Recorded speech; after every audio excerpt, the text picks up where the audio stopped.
Mic check. Mic check. Luka Nation, episode 725, I believe? Or is it 726 of Lucas, Tigers, and Bronze Oh My, the best sports card podcast in the world. Please like, share, and subscribe. Mr. K, happy 4th. Happy 4th. May the 4th be with you. And may the 4th be with you. And, people do ask,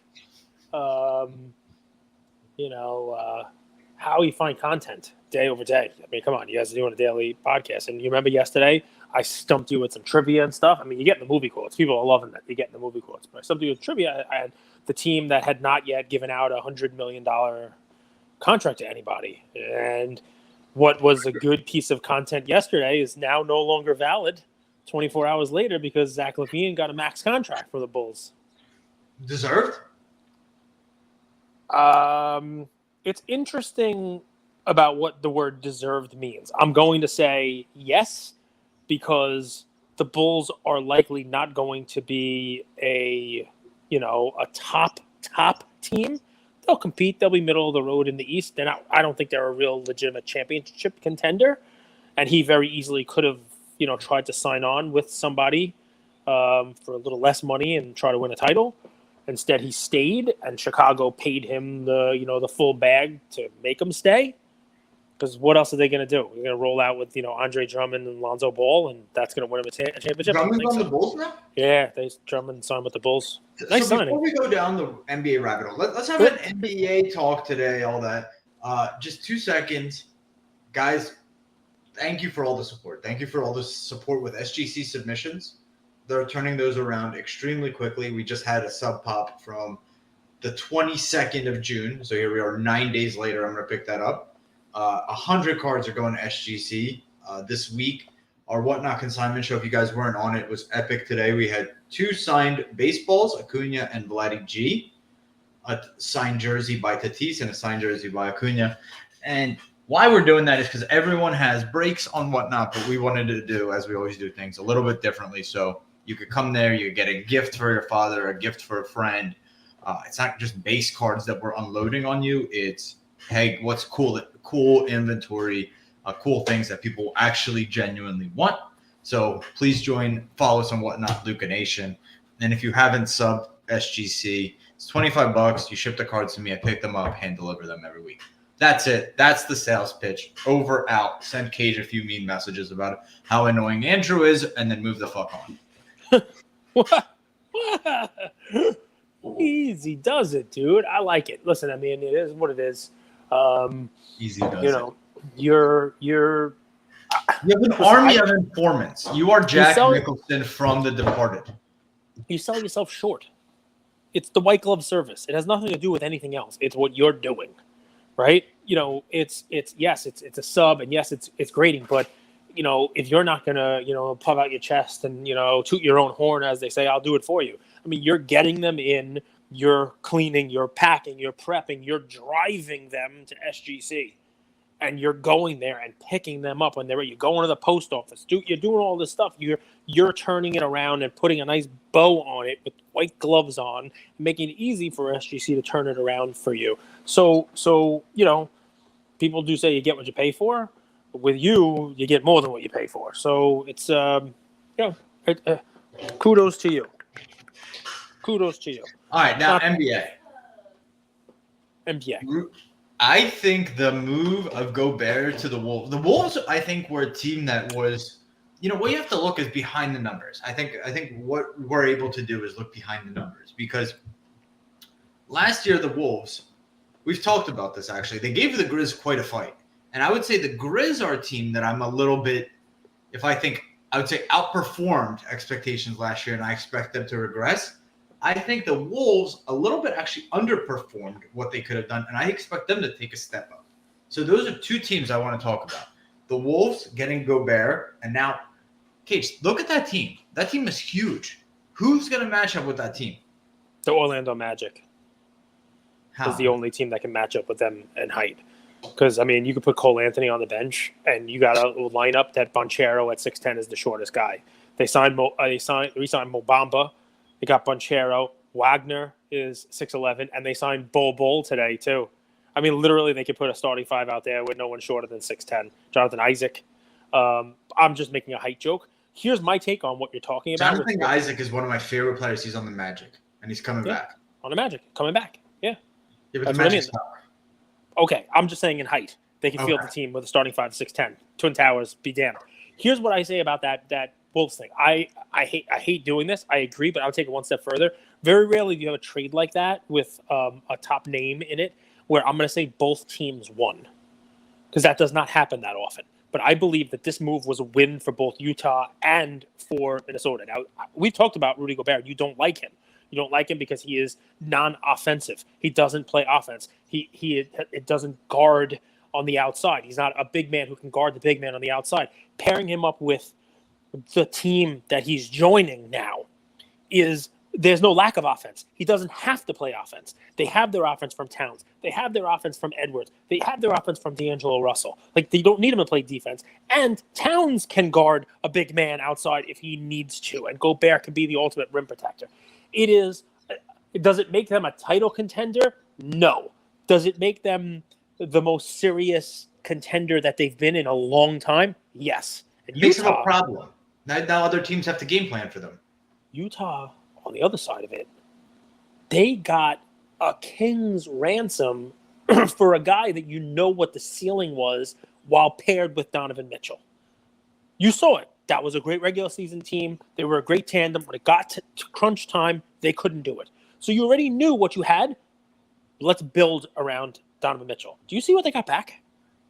I mean, it's amazing what they got back. They got first-round picks and Pat Bev and Malik Beasley. And Vanderbilt. Well, the Jazz now, through this stuff, 4 extra first-round picks and a whole bunch of salary-attractive players right now that they can float in trade talks to build around Donovan Mitchell, assuming Mitchell stays, because there was discussion about Mitchell leaving too, which would just put them in complete rebuild. They got a lot of expiring contracts. They got a lot of expiring money, which is attractive, and a lot of draft picks. So they could potentially be a team that you see now move and grab in somebody else. They could definitely do that. The issue is they have no identity. They lost their coach. They lost their rim protector. What style of basketball do you build around Donovan Mitchell? Well, let's see what their team looks like when they are done doing that's what the offseason is like. But I think right now you kind of have to say, to Mitchell, if he's staying, we now have pieces to build a team around you. You have some input in building it. Let's figure it out. It pains me to say this, but do you know who I think had the best, I'm going to call it day one of free agency? I hate saying this because of all the teams that I don't like, you guys all know this, but they came 2 wins away from winning a championship. The Celtics with Malcolm Brogdon it's not even that. Not just Brogdon, they picked up Gallinari, who was in the trade for DeJounte Murray, and the Spurs, the Spurs let him go. So they got Gallinari off waivers. So they added Gallinari, who is a great piece. That's it. It's depth, but it's good depth, and they need depth, right? Good depth, right? And the Brogdon trade, I mean, come on. Yes, it's a first-round pick in 2023, but Boston is so good that pick's going to be real late. And, I mean, they got rid of Daniel Dice, however you say his name, the guy that I always got in Panini digital packs and can't sell. Aaron Nesmith, who he didn't really get any playing time. Nick Skouskis, whatever that guy's name is, Malik Fitzgerald. I mean, they took a whole bunch of garbage back, basically. And you got Brogdon, who, he was a play. Remember? We gave Brogdon as a play. That's a need. It's exactly what they would have needed versus the Warriors. What were the issues with Jaylen Brown and Tatum? They were turning the ball over. They couldn't go left. They were out of control. You bring in someone who's always under control, almost a little bit too slow, the Kyle Anderson of point guards, who shoots 95% from the free throw line. What it also helps? Not just Tatum and Brown. It helps Smart. Smart can go be your defender. He can go play off, and he doesn't have to worry about bringing the ball up and leading the offense, which is what he was doing. They had Smart doing too much. Now he doesn't have to. Let's contextualize this. Let's go card specific. This is what we do, right? Everyone else may do surface level. Let's go one level beneath the surface. Impact on cards. Mitchell, Edwards, Towns, Gobert, Tatum, Brown. Who is the winner or loser from that standpoint? Nobody's an answer to. So the fun part is, I said last year, and you've said it also, different times, I wouldn't be putting my money in any of those guys. Even because Tatum? No, and I know we like Tatum, and Tatum was good and the whole deal, but you now have another ball handler. You have another guy who's going to be bringing the ball up. The team is great, but I don't know, man. Tatum, I know I'll get heat on this, but there were times during the playoffs where he wasn't that dude. I've talked about this. He's 18 years old, Cage. He's going to grow up. He's not 18. He may grow up, and Edwards may grow up, and everybody may grow up and turn into somebody who is better than what we have seen. You wouldn't be buying Edwards cards either. No. I like Edwards. I think he's supremely talented. I think he's an athletic freak. But despite what I just said about Minnesota, I wouldn't put any of my money in somebody who's playing there. Minnesota! No. Sorry. They had a great offseason so far, and maybe they continue to build, and the team will be more relevant than they've ever been, but they're still Minnesota. And nobody's really relevant in Minnesota from the hobby perspective. And the Celtics, it's great to have a great team. That team might go far again. I don't know whether the championship run is going to be there because everybody's going to get better. They definitely did get better. But now you have, Brogdon is what? Semi-star? Role player, borderline Good star. Yep. Smart, defensive player of the year, Jaylen Brown, Jason Tatum. Like, you have a lot of guys who are going to want the ball, a lot of guys who are going to be putting up stats. And when that happens, it's sort of like the conversation we had about Trae Young and DeJounte Murray, right? Young is probably not going to get every shot, because Murray's going to be getting some. Now you got, Brogdon in there, and he's going to score some points, and he's going to get some stats. And Smart's still going to score some points and get some stats, and Brown's going to get his stats. And, it's great if Tatum's doing his thing and they're winning games, but if he's, 10th in the league in points and he's not lighting up any categories on fire, from a card perspective, people pay attention to that stuff. So championships matter, I know. Let's keep moving. Who's the biggest loser? Kevin Durant. Well, it remains to be seen what happens with No. Oh, who? I see. I just thought who's like he's a loser, she's a loser. I thought you were asking that one. Can I tell you what my think is? Because I just gave you a win-win. I think it's when you buy him. Yeah. If Minnesota and the Jazz were the rare win-win, can I say that there's a lose-lose on two ends of a deal? Although that wasn't a trade, it was somebody going from one end of one team to another, and still both teams lose. The Mavericks and the Knicks are both losers right now.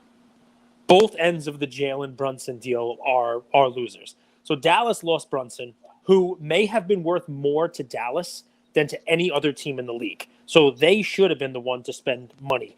When Luka was out, he was a very capable backup, right? He's worth more money than them for that reason alone, more than he's worth in New York. And if the Mavericks, are on him, he played well in the playoffs. He had another gear. And instead, what the Mavericks did was they lost Brunson. They didn't go get Brogdon, which would have been a nice consolation, right? You could put Brogdon in there as a potential, fill in for Luka, play off Luka, you name it. Doesn't steal the stats from Luka as much. But instead, their big signing was JaVale McGee for $20 million. Nice job. Mavericks, exactly what you need. A big guy in the middle that's not going to do anything. A rim runner. Didn't learn from getting rid of alley-oops, though. Anyway. Didn't learn from KP clogging up the middle on Luka, and as soon as you got him out of there, everything was great. McGee, it's just bench fodder. But good for Brunson. But I don't know if he's that kind of money, right? What's the deal here? Unless they're getting an actual star, especially after, these are the guys who paid $60 million for Mitchell Robinson, right? Unless they're planning on adding an actual star, because Brunson is not a star, unless they're planning an actual star here, which they haven't been able to do for a decade in New York. I know the Knicks, we're linked to everyone, but don't actually ever sign anyone. And you have all this money tied up in Brunson, who... What was Brunson's contract? I 4 years. So, I mean, what did he say? $100 and something million. I mean, it wasn't the $200 something million deal, but it was a lot. 5-year, 104 160. So 5104. That's too low. It's definitely not that. It's either 4104 or there's like no. I bought 4-year 104. 4104. That's a little bit better. And hey, listen, the Knicks. This is a condemnation of them. But Brunson's their best player. I know there's some RJ Barrett lovers out there who are going to tell me, but Barrett, there's a lot of different numbers. I saw 164, which is absurd. I saw, but it doesn't make a difference. They paid him $20-something million a year, almost $30 million. 25. Can I give you a quick comp? Please. So, who would you rather have? Tyus Jones or Jalen Brunson?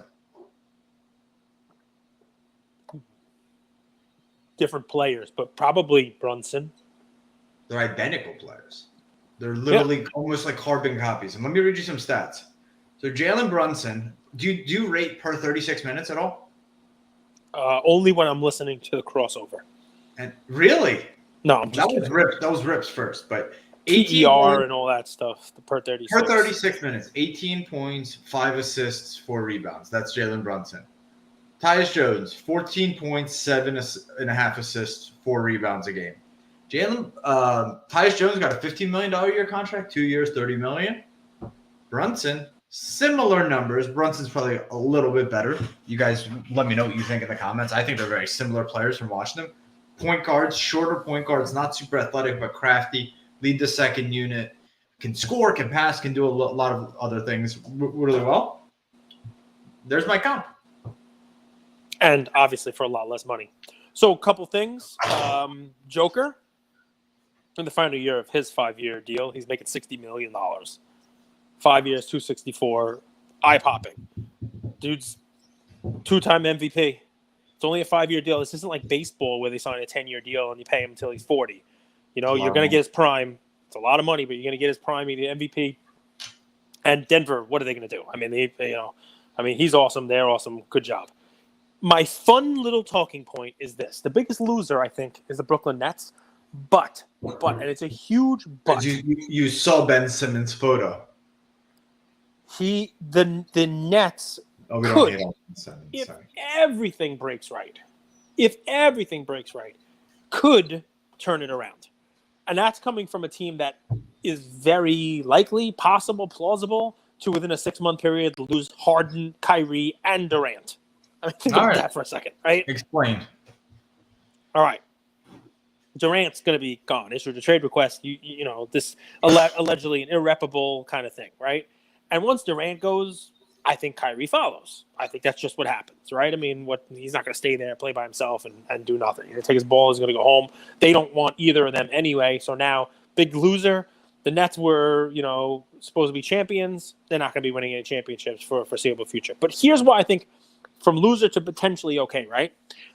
What do you think they're going to get for Durant? I can't even tell you what team patches up with him. I would say like a DeAndre Ayton, Cam Johnson, and 2 or 3 first-round picks would be kind of like where I would. Yeah, I would say it's a king's ransom in this regard. At least a few players who you'd call like they're okay players to win right now, like non. I would want Mikal Bridges, but I don't think I wouldn't throw him in if I was the Suns. But that's how I future draft capital to build later, and players who are able to field a legitimate team now. I mean, not getting Booker back, right? I mean, we're all talking about the Suns here, but you know that they can't. I think, and I don't quote me on this, but they legally cannot have Booker and Ben Simmons on the same team. And I wonder if that's because they've dated the same girl. Oh, interesting. I got Windhurst said this on ESPN. I thought you were saying they can't tank, which would have been very insightful for you. Because they're not going to go into. Stop hitting your head so hard. I need you for the duration. You want to know why? 17,000 episodes. They owe a full boat, basically, of future picks to the Rockets for shipping off James Harden to there. So if they tank, they get good draft picks that Philly gets to use. They don't even get to use them themselves. So they can't be tanking, right? They can't be giving up these good picks, right? So Durant, Phoenix, Bridges, who the hell knows, right? He's not getting Booker, but you never know exactly what might come that way, right? And then after Durant, they trade Durant. They're getting win players now and some draft capital. Let's just hypothetically say they're able to talk the Lakers into giving up a few first-round picks. Or even one if Russell Westbrook's going back to them and there's a salary kind of thing there and they're also getting a draft pick, right? Maybe it's enough to pool all these draft picks they're getting together to move up, potentially get themselves another all-star, star caliber player. And now you have a team that has a Mikal Bridges or Ayton paired up with Ben Simmons. Again, remember, best case scenario, Russell Westbrook and another star-level player that you're trading this draft capital for. Not a championship team, but not a complete implosion either. So I think you got to expect if they're losing Durant and Kyrie, they're going to get something back for it, and they'll be in a better spot rebuilding-wise. They'll be a better spot because when you cut a cancer out, you feel better. When you cut two cancers out, you feel better. It's addition by subtraction. You might not even do better win-loss, but you feel better about what you do. You know, you're not coming to work and you are miserable because you need to give every one of these two guys all the attention in the world because they think that they're God's gift to earth. And Ben Simmons, we don't know Ben Simmons even going to play anymore, dude. He is we don't know the effects of giving these young kids who've never done a thing to deserve it insane amounts of money. We don't know the effects. Like we don't know the effects of social media. We don't know the effects. Rewarding someone for things unearned is a very weird thing to do. It's a very weird thing to do. And only the NBA has that. Even Zion, third biggest contract in history. Yeah, number 3, third biggest of all time behind Joker and Beal right now. Bigger than anyone, really. Bigger than Zion, who's been injured, overweight, because he sells tickets. Because he'll sell the tickets. How do you, after getting this contract, the first few years of your career have been, overweight, injuries. How are you, after getting this bag of money, now more motivated to go to work? You have to say that he is a star athlete that has to have an internal motivation. It's not about the money now. It's about going out there and creating a legacy for yourself. And you have to give him the benefit of the doubt that he was trying to do that, but got himself hurt. That's what you have to do. If you are the Pelicans, you have no choice but to hope that's the way it breaks. Because no one else is coming. And if it does work, he's amazing. If it doesn't work, fine. You had to roll the dice on your guy, right? I think Anthony Simmons. Fan. I like that and Jalen Brunson comp. Who would you rather have? No. Anthony Simmons just pulls up from 30 feet out. Cage. Not as a player, as a fiscal. You even watch the games, bro? As a fiscal comp, because Anthony Simmons just signed a contract which was basically worth the same amount. How annoying am I when we talk basketball? Very. You don't have to qualify it with basketball. Just how annoying am I when I talk? You should just stop the sentence there. Simmons got 4-year $100. Brunson got 4 years $104. Upside, downside, risk, reward.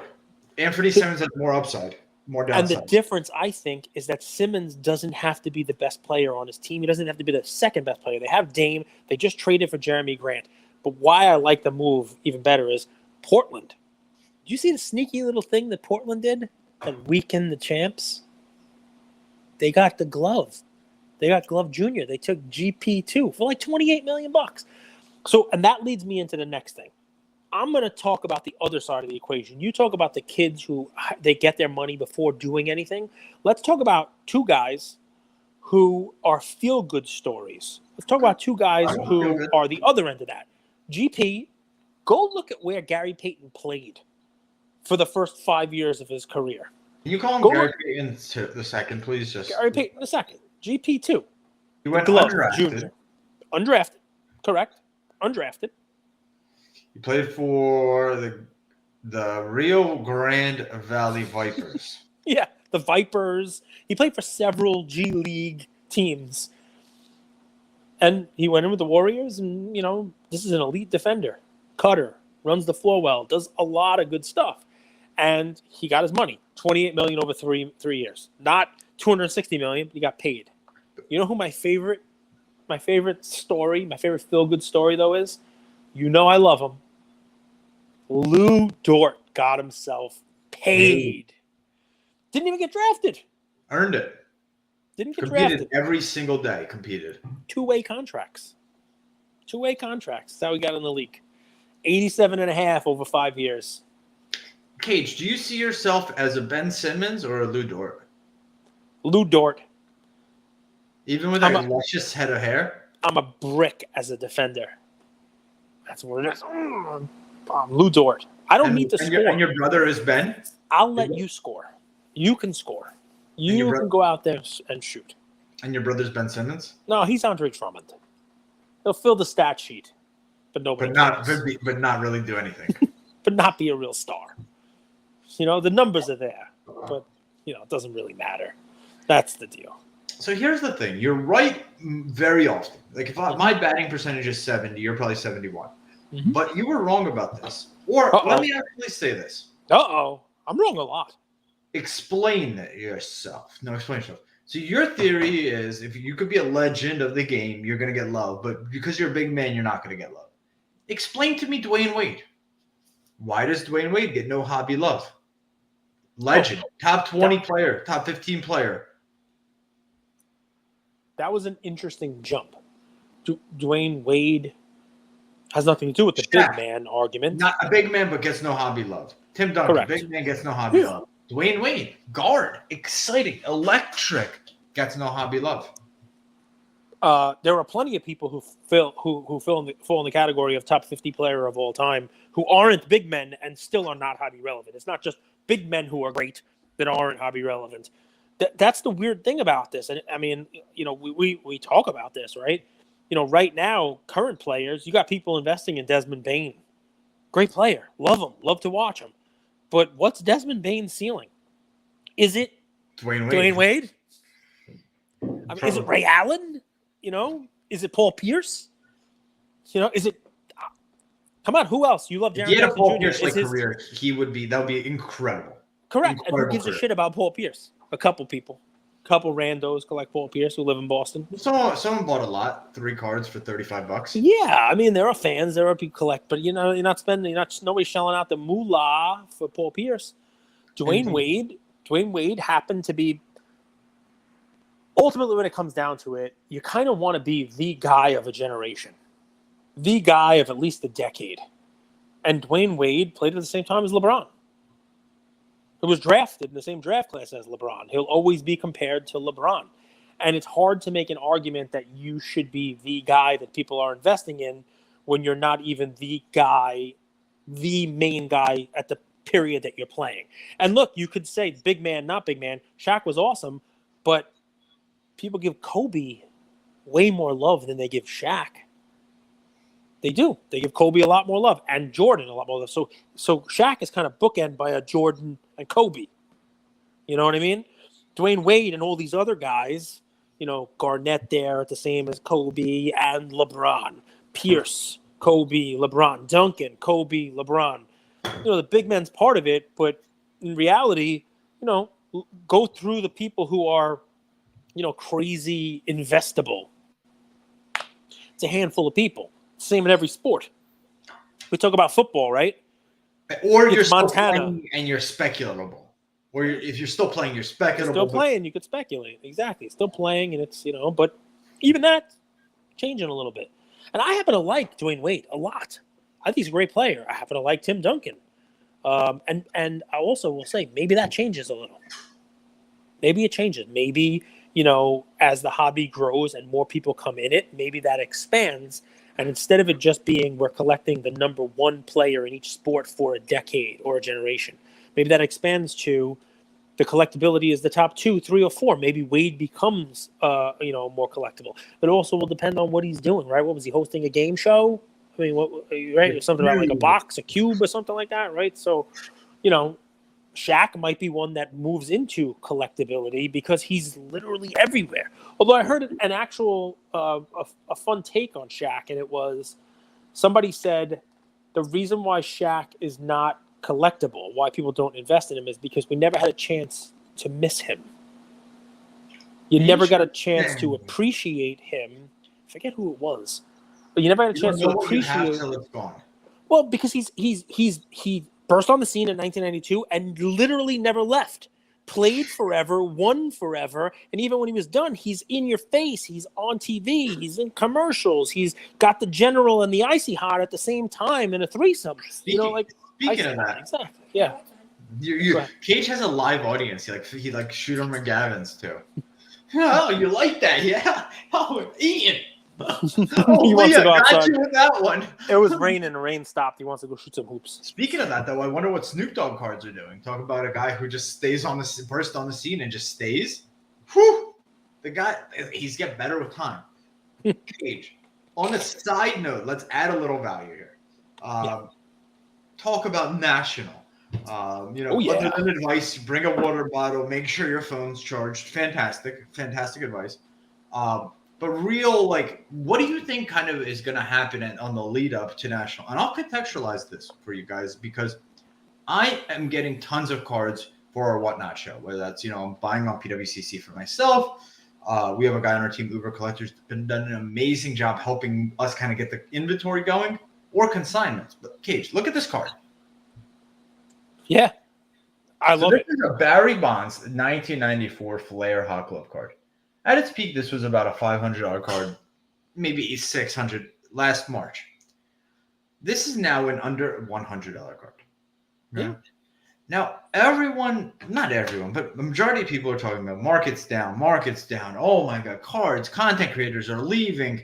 This person, is now no longer making videos. How are we going to live and survive? Guys, there's incredible deals. There's incredible cards. Use this time not to be, woe is me, my collection is down. Use it this time to build relationships. Find a mentor if you're new in this space to learn from. I'm lucky. I have Cage. I've met people. And then realize there are amazing opportunities. There's amazing deals of cards just like this one that can be found for just $100 of great for the game. Beautiful aesthetic and design. And this is in a perfect condition, 10. It's a heavily collected subset. There are multiple years of the Hot Gloves. That happens to be one that the pop is a little higher on than some of the other years. But it's the inaugural one. It was, in Flair, the cello packs. They were, like black packs. And you open them up and, one per box or whatever it was. There's a Griffin in it, which drives the set. Bonds is not far behind. There's a Ripken. It's a cool set. Condition sensitive. Soul a game. That's a gorgeous card. Guys, markets are irrational short term, and I'll give you an example. Here's a Luka Revolution. I love Luka, and he looks as fit as he's ever been. Generational talent, but this is a base card. Okay, this is a 20-year card. This is almost a 30-year card. The Luka today outsold both of these on the Whatnot show.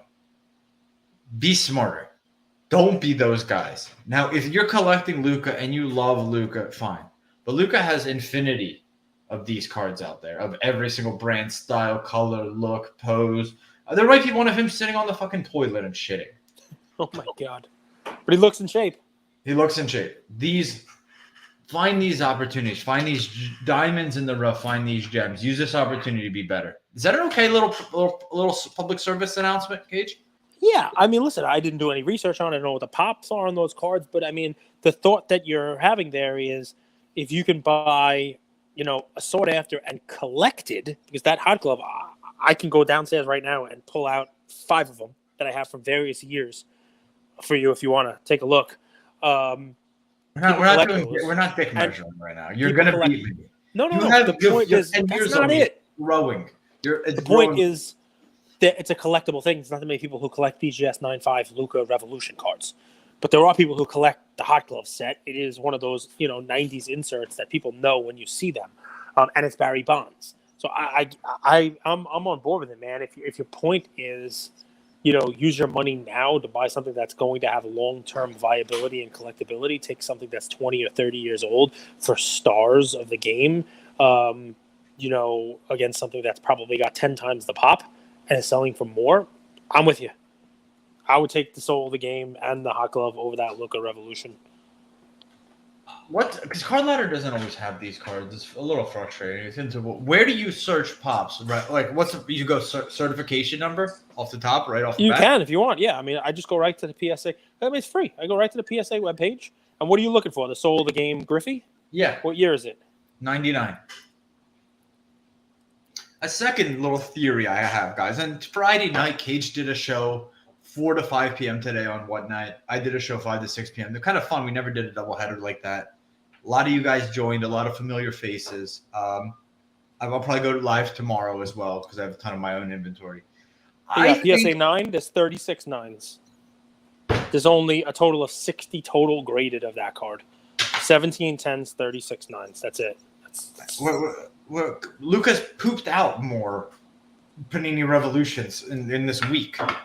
So it's ridiculous, It's ridiculous. But I think people are trimming the fat to save up cash for National.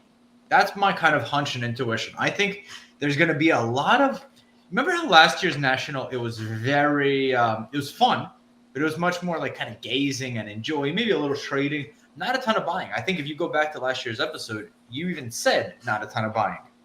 Only 138 of those bonds PSA 10s, by the way. It's ridiculous. Do we dare do the Revolution? I mean, it's BGS. It will take me 45 minutes to find the pop on that. So, because I don't remember my logins, and it's like a whole process. It's like it's more protected than a deposit box. So, do I think there's gonna be buying? So, listen, lead up to the National it's a lot of fun. Everybody has their own little strategy. Everybody has their own thing. Are they selling now for dry powder to buy at the National? Are they buying now to sell at the National?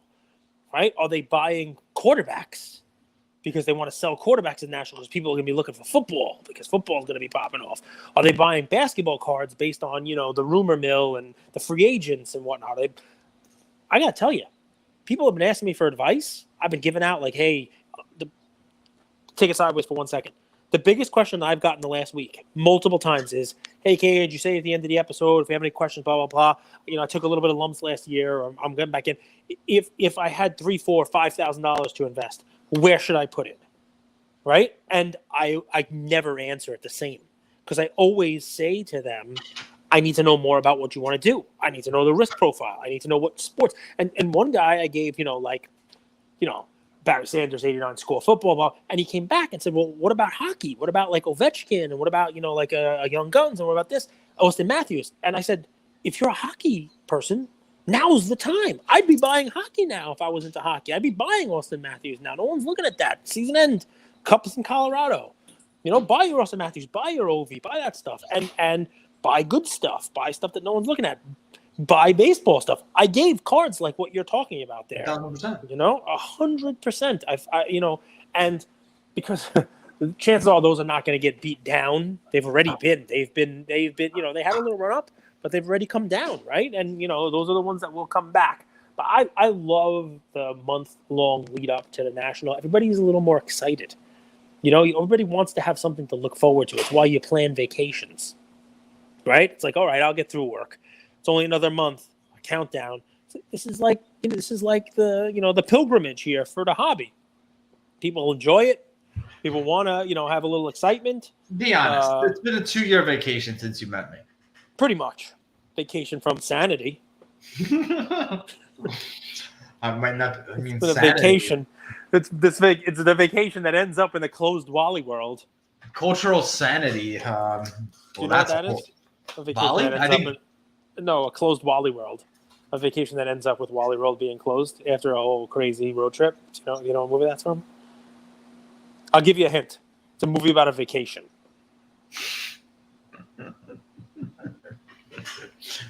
It's called Vacation. Chevy Chase. I was really trying to help you there, man. It's called Vacation. They ultimately did Christmas Vacation, European Vacation, but this one was It's a movie just, about a vacation. It's called Vacation. Clark Griswold. You know what I mean? This is my guy. 848 PSA 10s. Oh, wow. I don't even know. Let's assume the same amount of BGS. It's 1,700 cards graded. Listen, one of those things is I would love to have a split screen of you right now and you a year or two ago, you telling you what you just learned. Because you have to go through it. You have to go through a cycle. You have to go through selling these things. You have to go through watching, the cultural anthropology, I think is what you called it, right? Going through watching the behavior of the market, right? Because I have a feeling no matter what, that Luka is still going to outsell.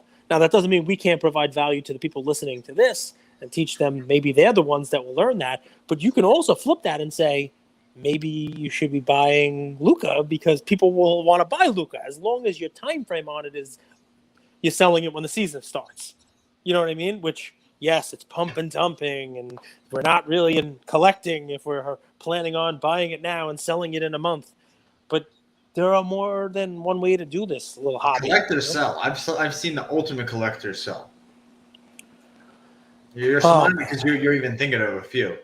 The collector versus investor argument is not dead. new. It's not new. It's part of the cycle that the hobby goes through. The Luka Nation OG group that we were in, they know exactly what I'm talking about because I dropped a nice little history lesson in on them, a 1996 chat board. And you read the comments, and what do you think's in the comments in 1996? Man, can we even call this a hobby anymore? There's only investors in here now. There's not even collectors left. What's this hobby going to look like after we get through this cycle? Literally, the comments could have been written this week. It's fun stuff. Very few, I think. Well, anyway, I'm proud of the value that we provide to you guys. And just so you know, on the Whatnot show, we source inventory. This is kind of how I break it down. I want to have about 40% of this kind of stuff, low or pop, rare cards of legends that I think are safe assets that anybody who buys it, they're happy. They don't have buyer's remorse. 40% of this kind of stuff, Justin Herbert, tie-dye, rookie, silver, prism, etc. Because people do invest. They like this stuff. They want to buy Herbert today, sell him tomorrow. And then what we're trying to do is add a little bit of memorabilia. So today we had an Acuna signed ball, a Vlad Guerrero signed ball, a Tatis signed jersey, an Acuna signed jersey. So start getting that kind of stuff in too. We don't want to. The thing I never wanted to do with the show was to have just like a base Luka every time. I don't think that's super fun. So anyway.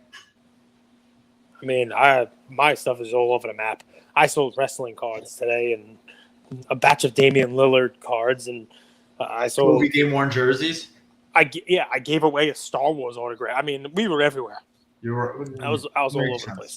Look at this. Here were my giveaways today. I got a Jordan Love Prism Silver a jersey card. Yeah, gear. I got this. This is a Star Wars autograph.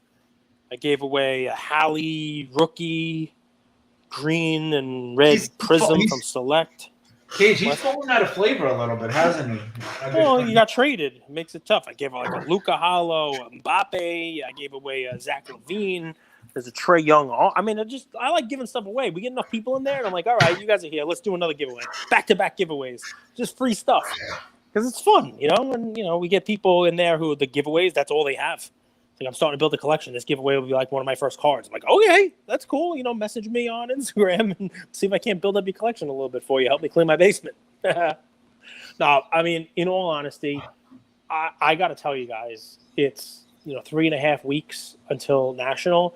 I'm looking forward to everything from New York the week before with, Bleecker having people there, like the crossovers becoming the layover.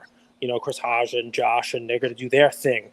All the events that are around it. I'm looking forward to the trade night, all of the dinners, all of the meetings. I'm looking forward to if we could swing an invite to go to Laura Don Diego's first ever official TCG trade night at the National. looking forward to, to just seeing people, talking to people who are listening to this right now. It's got that sort of like, like Super Bowl weekend, vacation type of thing. Although a lot of people obviously are doing work. It's cool to just, you refresh it. People don't realize that I think the National is this time of year on purpose. Because right now, it's not just that the market is bad. It's not the macroeconomics. I mean, you remember there's still this war going on in Ukraine. Everybody forgot about that because there's other things going on, right? COVID's coming back. And I mean, it's always something, right? But turn the fucking news off. There's very little going on right now in the sport world. And we're about to have the All-Star break in baseball. That'll even be on a little bit of a hiatus. Hockey's not playing. Basketball's not playing. Yes, we got some free agent news. Basketball, we've talked that does a very good job. Football's not playing. Fun fact, seasonally, April, May are the best months to sell into, and June, July are the months to buy into. Correct. We're doing the seasonality thing. 100% right. June and July are when you make your purchases. Pancake 100% is who you could and go. And the National is almost like it's like spring, even though it's in the middle of summer. It's a new beginning. We're turning that over into football. I mean, the first preseason game is like that week. You know what I mean? You have TV, you're watching football. Basketball is on the horizon. Baseball is about to get really good. They start talking about hockey again. World Cup's going to be coming. It kicks it all off. It's like boom, cut the ribbon, and we can all get back to having World Cup's going to be fun. World Cup is going to be epic. And something to think about, guys, is if you could have a long-term mindset, 2026 is really the World Cup that you should be kind of thinking a lot about because, the Qatar, whatever, but a World Cup on American soil for cards is when all of these stars are really going to be showcased. Not just the Americans and Pulisic and Reina, who I think are probably the two guys to look into, but also a lot of the European guys. Maybe Haaland. You start buying him now in thoughts that he'll be on American soil and they will make the World Cup. You played how it is, but I would really take a look at that 2026 World Cup from a soccer card standpoint. I don't think there's going to be it's going to be hard for there to be a big bump in cards when the world economy and the American economy is not doing well. And I don't think by October, November, or December, I don't know. It's hard to predict, but that's the thought. I'm with you, man. I mean, I think you're on the right path with all that. Quick little thing here because it's hobby positivity and it is what it is, man. When announcements are made, we love to do the slab stocks. They announced a little thing today with 137. I think they're doing some content with like the Card Talk Pod guys. Good stuff. I like seeing that kind of collaboration in the hobby. I really do. We try to collaborate with as many people as we can. People do reach out to us all the time, mostly to be on our show. We'd like to be on other shows, but I think people think we're crazy and won't have us and can't control what we say. So maybe they don't invite us on. But it is what it is, I guess. But I like seeing Nothing stuff you said like that. is more accurate than that. I like seeing these guys all work together, right? And we know all the teams there, and I'm sure it'll be a very successful collaboration between them. And congratulations! And I like reading about stuff like that. I like seeing posts about people in the hobby, joining. It's like stations, the two stations come together and become one big station. You don't know what that's from, do you? The movie is called Stations. Probably made in 1869. No, that's Bill and Ted's bogus journey. So that was a good What's one. your favorite insert of all time? Insert set of all time and we'll bounce. Ooh, you'd have to give me for basketball. Decade. Basketball 90s. Basketball 90s. You big wow. Tower of Power. No, I like the Scoring Kings because I remember getting those in packs. And you know what? It's very collector specific, these inserts, right? I mean, I enjoyed opening packs. I loved the Beam teams. The original 92 Stadium Club Beam team. Those were really cool to get. Refractors from the original Finest set were awesome just because these things were new. They were different. You hadn't, prior to those things, like you were just opening packs with base cards in them. That's all you got. There was nothing shiny, nothing new, nothing to chase. So to me, those hold a special, thing. Not numbered cards, which are people who came years after me, or cards that look like blood clots. PMGs, people love those. I don't get it, but it is what it is. Then there's, the autos, and I mean, so everybody's got their own thing. You know, inserts. It's got to be Kabooms. You know, I love it. I'm now an inaugural member. I'm an honorary member of the Kaboom Cabal. Whammy, you meant whammy. They just never coded it with Dude, I'll tell you, Griffey gives me a lot of Luka vibes. Like there's two players that like I do 30 minutes of prepared sales, and then I'm like, who do you guys want to see? You know, I want to make sure Luka. Luka's so beloved, it's crazy. But Griffey, man, people love Griffey, and it's interesting. I don't know if you know how this whenever cards go up out of nowhere, and people are like, oh, who's leading this kind of pump? You know, I haven't seen a Griffey pump. No, but he's as beloved as I could see from just. Do you want to know why? For the same reason, it's very hard to have a Luka pump, except Luka's got these real rare golds and RPAs. Griffey, you know how you say like Luka, all of his cards are mass produced, and Griffey, 89, 90. It was just there's a million cards of his, so it's difficult. And he wasn't. He wasn't in the numbered era. Maybe a few PMGs and stuff, but he wasn't. The card is the 89 upper deck, and that moved a little last year, but it came down a lot because that's one of those cards. We talked about it. I mean, that card, it's massive. The pop on that is massive, and it still moved. It moved more than probably most people would have thought that it was going to move. But just that card is about as iconic as it gets. That would be the card I'd buy of his. I mean, I own one, but you know that. I mean, the pop on those. That's one of the things you buy like a ton of like. That's a mutual fund, right? That's not going to move quickly. Like that one, Mariano Rivera. The pop on that is yes, you're right. The pop on that is high, but it's no longer like you look at it and go, "Oh my God!" Because now we've seen what high pops look like, right? You wear 20,000 Zions. You want to take a guess how many PSA 10s there are? 23. Okay. 4,000. There's 4,000 PSA 10s, which now doesn't sound that bad. And the thing is, you know how many total graded there are? 73,000. 88,000. Wow. 88,000 of them graded by PSA. There's been over 35,000 8s and 28,000, 27,000 and change 9s. Only 4,000 10s. But to say only 4,000 10s, it's hard to have that card, you know, continue to appreciate. But it sort of has. Griffey's got that issue.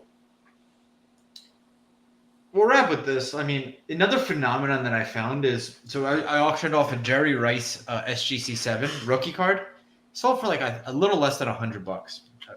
But in a 10, that card is $85K. And it's such an interesting thing. Like when you're new in this hobby, you're like, same card, but such a difference. It blows your mind. Like seeing that sale, I'm like, if this card was in a different container, it would be selling for just an absorbent amount of money. Well, in a different container with better condition. I mean, that's one of those cards that is not rare. It's not rare on itself, but it is rare because of condition. It's another card. Take a guess. Now, I know this. There are 59 10s total. Do you know how many total cards have been graded by PSA? There's 59 10s. So 15,000? 26,532. There have been almost 13,000 8s. Again, it's just like this is why. First off, we probably need a universal pop report. Gemrate, if you're listening, please make this happen. No, but it's like I don't know. It's fascinating. I don't have the words for it. I understand what you're saying. It's a cool card, but it's not rare in those grades in the 6s, 7s, 8s, 9s range. A 9 PSA 10 is only like 1,000. A PSA 9 is only like 1,000 of. That's an interesting pop on that one. So, but yeah, we're going down a rabbit hole. NBA free agency is fun, guys. Let us know if you're going on national. We're our schedules are booking up. We're busy men. We want to make sure we see as many people who listen to us as possible. We want to meet you guys. We want to talk to you. We want to get your opinion on the shows. We want to get your opinion on what we're doing, what we can change, what we can make better. We actually listen, and I think that's part of the reason why our numbers continue to grow and why we've had our best week ever this week. this week has been our best listen week ever. And I want to be able to say that again next week and the week after. So thank you guys for that. Peace. Happy holidays. Happy 4th. So thank you all for listening to another episode of Lucas, Tigers, and Bronzo My. I wanted to tell you about a new service that we have starting as of today, and I'm really, really excited to bring it to you guys. So as a part of our partnership with SGC, we got 50 free submissions every single month, and many of you have taken advantage of that. And it's amazing that we could have the opportunity to 650 episodes, 675 episodes in, to go ahead and give back to our community. As people were sending those cards in, they asked, can we send 5, 10, 20 more cards to you guys? We'll pay for it, but we wanted them graded with SGC. You guys know SGC is turning cards around in 13 to 14 business days, have incredible customer service, and their secondary market values are going up day after day after day. And that's exciting for the hobby and exciting for the grading landscape. So we didn't want to just rush into it. We wanted to do it right. And what we did was I relocated here to Boca Raton, Florida. I opened up a P.O. box maybe 5 minutes away from SGC, and I will be hand delivering and hand picking up the cards. So you don't have to worry about anyone else touching your cards. It will be me, and I will update you every step of the way. So here's how it's going to work. I'm going to personally pick up the cards from a P.O. box, prep them, new card saver, new penny sleeve, and deliver them to SGC every single Tuesday. Why Tuesday? Well, it lets the stragglers over the weekend come back through on Monday and gives me a day to prep, and it basically gives SGC the entire week to work on grading those cards. Once your cards pop, only then at the end of the process will you be paying for the service. It's $25 per card, simple as that, and the turnaround times have never been faster. We're hearing right now 13, 14, less than 20 business days. So there it is. 9170 Glades Road, number 135 is the P.O. Box in Boca Raton, Florida, 33434. 9170 Glades Road, number 135, Boca Raton, Florida, 33434. Of course, you could shoot me an email or shoot me a text anytime, and I'm always available. Many of you already have my email. It's iamandrewgoldberg@gmail.com. or my cell phone number, 215-519-9154. Reach out with any questions. I could walk you through the process. I've hopped on the call with quite a few of you, and I'm happy to do that. Love you, Luka Nation.